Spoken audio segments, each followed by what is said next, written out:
अस्सलाम वालेकुम and welcome to my channel the geological world. आज की इस वीडियो में हम पढ़ने जा रहे हैं रेट ऑफ रिएक्शन। सिंपली वो होता क्या है, आप उसको अपने कॉन्सेप्ट में कैसे बिठा सकते हैं और हम उन रेट ऑफ रिएक्शंस को कैसे समझ सकते हैं कि उनका अगर हमें रेट ऑफ रिएक्शन मिल जाए तो हम उसके न्यूमेरिकल किस तरीके से सॉल्व कर सकते हैं। So let's start our video with let's go guys, हम पढ़ रहे थे रेट ऑफ रिएक्शन।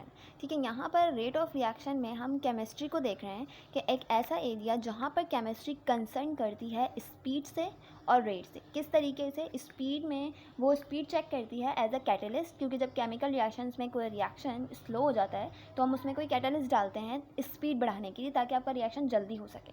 क्योंकि कुछ ऐसे हमारे पास कंपाउंड्स होते हैं कि जो रूम टेम्परेचर पर बहुत स्लोली रिएक्ट करते हैं, तो उनकी स्पीड बढ़ाने के लिए हम यहाँ पे कैटलिस्ट यूज़ करते हैं। तो यहाँ पर हम ये कह रहे हैं कि केमिस्ट्री जो है कंसर्न करती है स्पीड से या फिर रेट से। रेट का मतलब है आप किसी भी रिएक्शन का रेट बढ़ा दें या उसमें क्वांटिटी बढ़ा दें तो भी आपका जो रिएक्शन है वो फास्टली अक्यूर हो जाता है। ठीक है, लेकिन यहाँ पर हम रेट ऑफ रिएक्शन की बात कर रहे हैं कि केमिस्ट्री कंसर्न करती है स्पीड से और रेट से जिस पे केमिकल रिएक्शन होता है। ठीक है, और उसको हम क्या नाम देते हैं? Chemical kinetics.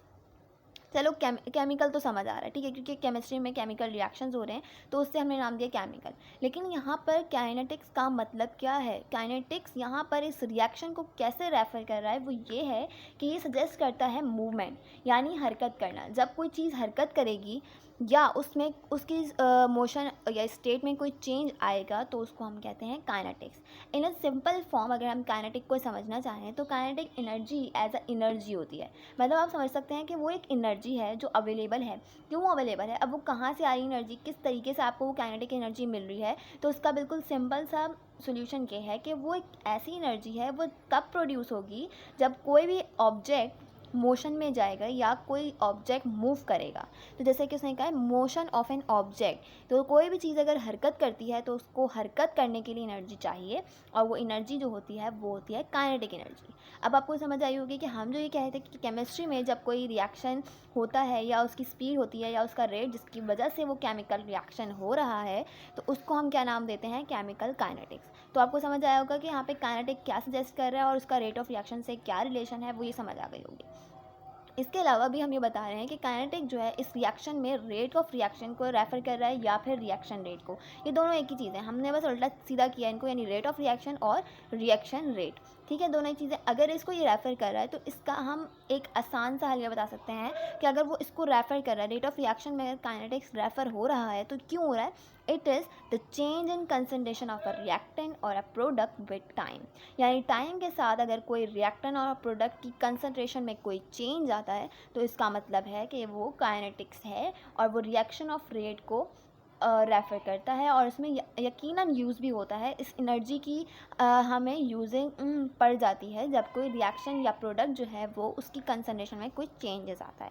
अब यहाँ पर हम देख रहे हैं कि हमें जैसे कि पता है कि रिएक्शन होता है, उसमें एक जनरल इक्वेशन जो है वो रिप्रेजेंट करती है, that is reactant into a product. जैसे कि एक जनरल इक्वेशन में हम देख रहे होते हैं कि ये रिएक्टेंट है, और रिएक्टेंट हम जब लिखते हैं तो उसकी या तो कंसंट्रेशन बढ़ा देते हैं या जो भी, उसके बाद ये जब बनता है तो ये चीज़ कंज्यूम होती है पहले, दैट्स इट, कंज्यूम।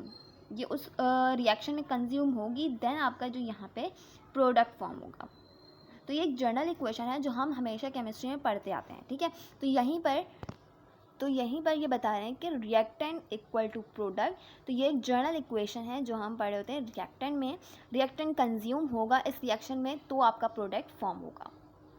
सो ये था हमारा आज का वीडियो रेट ऑफ रिएक्शन के हवाले से। और वीडियोस जानने के लिए मेरे इस चैनल को सब्सक्राइब कीजिए। Thank you.